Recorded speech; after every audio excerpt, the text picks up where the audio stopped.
Hello and welcome to the Merle and Locke podcast. I'm Merle. And I'm Locke. Set sail and low expectations for everything nerd, accompanied by a healthy, albeit shameful, helping to pointless banter, lack of focus, and questionably acquired knowledge. So for today's topic, Locke, what I wanted to get into was, I guess we could generalize it around starting to feel your age a bit, So. Well, I wasn't feeling my age until you said it. Yeah. Thanks. I got all these little aches and pains. And, So it's not like I wouldn't consider myself old, right? So I would never say yeah, but it doesn't feel right for me to say anything along the lines of I'm too old for that. Or I don't know, saying I'm past my prime or anything. Because I'm not, okay, I'm not going to say give my age to the internet, but, I'm around, mid 30s. I'm not over the hill yet, I still got a little bit, but so I wouldn't consider myself old in the least. But hey, the hill all depends on your perception of it. yeah, I guess, or how rough you had it in your younger days. Now I started this past week. I got to feel it a little bit. Where a buddy of mine, he plays on this, in this one of those church softball leagues, the men's softball leagues that a lot of churches have, and they're they're nice, they're fun, it's like slow pitch softball with a bunch of guys, and we're all just out there having a good time, like they have fellowship together and what have you. Right. And it is cool. It's a cool atmosphere to be a part of. And I never joined a league myself, but I enjoy whenever I get to participate in any small way. And my buddy said that their team was down a man, and he asked me if I wanted to fill in. So I was like, yeah, sure, I'll go fill in. And so I went in. First they asked me what I got there, what positions I wanted to play. And I was like, well, because I used to play baseball in high school, and I was like, well, I play second, catcher, but if you guys would rather, I feel free to put me out in right field until I can prove myself, and then and then we can decide from there. And so he was like, he had the coach, I guess, wasn't really coaching, but the guy put in charge. He was gave a little chuckle, and then he was like, okay. So he had me swapping out every inning with another guy out in right field, another guy that was filling in, and we would swap out for right field. And so we got into it, and we were having fun. Everything was going really well. But the team I was on, most of the guys were older dudes, and the other team we were playing against, they were a lot of younger dudes, and they had a lot more energy, a little bit more rough and rowdy type of dudes, and we weren't necessarily old, but there was a lot of gray in my team, and. And yeah, so it not even through half of the first game, because we were playing two games back to back. Not even halfway through the first game, the second baseman was running home, and the catcher ducked him and blocked the path for him to home plate, and nearly bent his knee backwards. Right. And he went down. And he was out for the game, so he was on the bench. So they put me on second. And man, I don't know where they went, right? But my reflexes are just dog shit. Okay? They're just so bad. And Mm. I like the first time I realized this was when, a left-handed batter went up to bat and, naturally hit a drive at me, from where I was standing at second. And I went down to catch the ball, but apparently I had a hole in my glove. And the ball hit me straight in the shin. Oh, jeez. Just a drive to my shin, dude. And I was like, oh my god. I was like, that sucks so bad. Like my shin was all swollen, like big old welt on there, like all like black and blue. And I was like, my god, I can't believe I did that. I was like, I felt so stupid. But all the guys on my team were like, oh, don't worry about it. They were all cool about it. They weren't giving me crap. So I was appreciative of that. And then, not even like 3 innings later, I get another drive at me. Well, it wasn't a drive, but it was a grounded ball. And the field we were playing in was I don't know what it's called. It's not like it wasn't the sand and grass that I'm used to, right? Right. It's like the fake. It's all fake stuff. Like it's turf. Yeah, it's like some kind of it was like some kind of fancy colored turf. Like this was a fancy softball field, dude. It had like a whole bunch of different fields, all lined up in this big central area, snack bar and stuff. Like I've never seen this, especially where we grew up. Right. Like I've never seen this kind of thing before. And this place was super fancy, and the turf was really cool, but I could not read the bounces. Right, whenever there's grounders to me, I couldn't read it, and I tried my best to react to it, but unfortunately, it was a little off, and it bounced up like where I put my glove down. It bounced up over my glove. It hit me in the nads. All right. And I almost went down because it hurt so bad. But I ended up stopping the momentum of the ball with my testicles. And so I dropped down and I grabbed it. And the way I was hunched over, because like I felt like I was going to throw up because I got hit in the nads with the softball. And I tried to throw down to first, but I threw it sidearm. And something that I'll say about my shoulder is that my shoulder isn't the greatest. Okay, I dislocated it when I was in high school, which prevented me from playing my catcher position in baseball because I dislocated my shoulder and I damaged my rotator cuff, which the doctor said I needed surgery on, but I never did it because we weren't about to cough up the money for all that. Right. So we just did some like rehab and stuff, and it's never worked right. And I've dislocated it numerous times since then. So that whole situation in my shoulder is just really bad. Now, I do my own mobility training all the time, and I keep it flexible.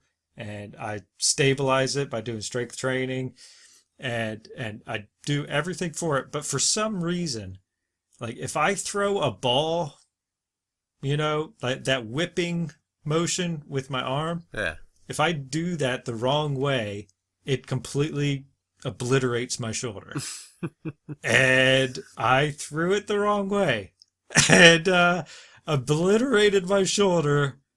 And I was hunched over. I like the first baseman, he recovered, right? Like the ball didn't go straight to him, but he was able to recover, and I had shortstop backing me up on second. So everything was okay. Like the guy was stuck on first. I didn't get him out, unfortunately, but he didn't get the double. So everything was fine. And I just looked behind me at the guy that's playing right field, and I was like, you got to switch with me, man. I was like, I don't know what to do. I was like, I hurt so bad all over right now. Please just cover for me because I cannot cover second right now. And he's like, oh, okay. And and so I just went out in the right field and just hoped and prayed that I didn't get anything out there. It was so bad, and they put me, in the catcher position, which for soft toss or slow toss softball, it's not any big deal. You're just catching down home if you get a runner down. But that's about it. That's the extent of it. And I had the I had the umpire throw the ball back to the pitcher after every pitch. So I was like, I can't throw. We didn't have anybody on the bench to cover me. Like I had to be out there because the other guy almost bent his knee backwards. So I had to play. Um, so it was just like it was a miserable night, and it started raining. After a while. And I was still going up to bat, which was just killing my shoulder. And I got all these cuts and stuff. I'm all cut up, from slides, doing slides and what have you, because I didn't have all the fancy, the fancy baseball pants and stuff. I just had my gym shorts, and yeah, so I just messed myself up, pretty bad. Yeah, so I came home, or like right when we were, getting ready to go, right? Like the games ended. We all, shook hands and what have you. We got together, and since it was like a church run thing, like everybody got together at the end. It's like, okay, we're gonna say a prayer. Does anybody have any prayer requests, like for family members or friends or personal prayer requests that we can, pray over you for and stuff. And people were saying like a few things here and there. And then the umpire comes over and he pats me on the back and he's like, how about we put up a prayer for Merle? because everybody knew how messed up I was getting. Right. And yeah, that got a good laugh out of everybody. And so yeah, they did the prayer and everything. And then after that, we had a little team meeting, and the coach was getting an idea of who all was going to be able to make it to the next game. And the scorekeep came over and she asked me, she's like, are you going to be coming to the next game too? And I was like, you know what? I think I'm going to retire. I was like one game and I'm going to retire now. I can't do this. That's it. I was like, I can't, like, this was like the first time in a long time where I felt like, man, I can't do that anymore. It's it was pretty bad. And like granted, admittedly, maybe I pushed myself a little too hard. I went into it like a little too quickly, got ahead of myself. It's been a long time since I played baseball, and I should have taken it a little bit more slow, and I suffered the consequences for it. Yes, but like I'm so used to, I was so used to like just being able to like jump into things, right, and be like, I'll be fine, I'll recover. It's no big deal. But never have I like jumped into something like a physical activity and just been at the end of it like, oh my God, what was I thinking? I've never had that moment. Until this past week here. So I mean, I'd love to hear if you have any stories about like where you finally where your defining moment where you realized maybe that my age is starting to show a little bit. It's clear to me only when I talk to people about age is when things start showing, or when we start reminiscing about things of our past. that I really start to think, boy, I'm getting older. Sure. Yeah. I try not to put it in my head because I'm like, I can do. I can do plenty of things. I mean, my back hurts a lot of the time. I'll pay for it later. I know that. But Yeah. I've done a lot of stupid things in my youth, which just happens when you're a young man. You just abuse your body. You test yourself. You're like, Yeah. I can do this. I went through so many games with friends, doing physical activities like football, and just absolutely trying to demolish your friend. Yep. And Yep. what really made me realize that I should probably calm down was a time that nah, I was younger, about maybe 5, 7 years younger, and played a game with a bunch of friends, and this one guy, heavier set guy, like he is two of me put together. We all played football, and he swore that nobody could tackle him. And that put a challenge in my head. I was like, yep, okay, as any young man would do. Uh-huh. Say, Challenge okay, accepted. all right, challenge accepted. I'm gonna take you Yep. down. I'm gonna take you down. So, needless to say, I have him in my line of sight.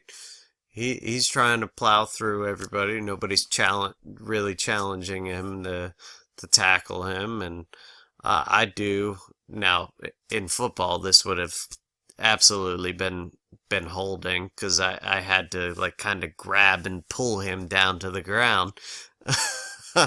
But when I did that, he landed on my shoulder. Yeah, the shoulder popped out of socket, went back behind the blade, which left me in just Nice. excruciating pain. I did everything that I could to pop it right back over the shoulder blade and back into place. And everybody had seen it. They're like, this is a group that I hung out with, and every time I hung out with them, I always got injured. They're like, why? Why is it every time you hang out with us? They're like, maybe you should just be the quarterback for a little while, let it heal up. Well, unfortunately, it was my dominant arm. So here I am. Okay. I'm out there. I'm like, all right, let's do this. I'm getting ready to throw the football. I go to throw, and the football just drops to the ground, and my shoulder pops right back out of place, and I'm like, ah! It happened. Oh my god. It happened a couple more. It just happened one more time after that, and I stopped doing any physical activity with that arm for a while just to let things heal. Yeah, yeah. I didn't want to keep stretching the tendons. I just wanted everything to heal up, and yeah, I wouldn't be surprised if that affects me later on down the road. Did so much stupid stuff. Just so many. I am expecting me to have like no function whatsoever in my shoulder. When I'm old and gray. I feel like the amount of damage I've done to it, or irreparable damage I've done to it, over the years, I don't have much faith in it. I don't even know like what is holding it up. Like what. I don't even know what's keeping it in place. I feel like, because when I move it, right, like the amount of physical therapy I do and mobility exercises and strength training I do with it, it still has all this clicking and crackling and stuff going on in there that I feel like it's just a ball of shattered bone in there. It has to be. Like the awful sounds that come out of it. I was like, I'm afraid to go to the doctor. I was like, what can they possibly do? They're going to yell at you for not going sooner. Yeah. You know what's going to happen. Probably. Yeah, I know. I'll be like, well, maybe if healthcare was actually, affordable, maybe I would have. Yeah. Which you really don't think about that stuff when you're younger, but that's another sign that of getting older is we start thinking about healthcare and why we don't visit doctors. The problem is that when we're young, we don't go to the doctor because we want to look tough. And then when we're old, we don't want to go to the doctor because it's too expensive. Right. So we just never go to the doctor. Another thing to be like, well, this is just guys or young boys being dumb young boys. Yeah. We'll suck it up. It's okay. Yeah, I'll be fine. I'll be fine. I have a friend that calls me out constantly for that. Yeah. Where, like, I'll be doing something and I'll hurt myself or something. And then she'll be like, are you okay? I'm like, yeah, I'm good. She's like, would you tell me if you weren't? And I said, no, I wouldn't. At least you're honest. Thank you for joining us on the Merle and Locke podcast. If you enjoyed this banter, please consider becoming a patron by going to patreon.com/Merle and Locke, or simply follow the link in the description. Thank you.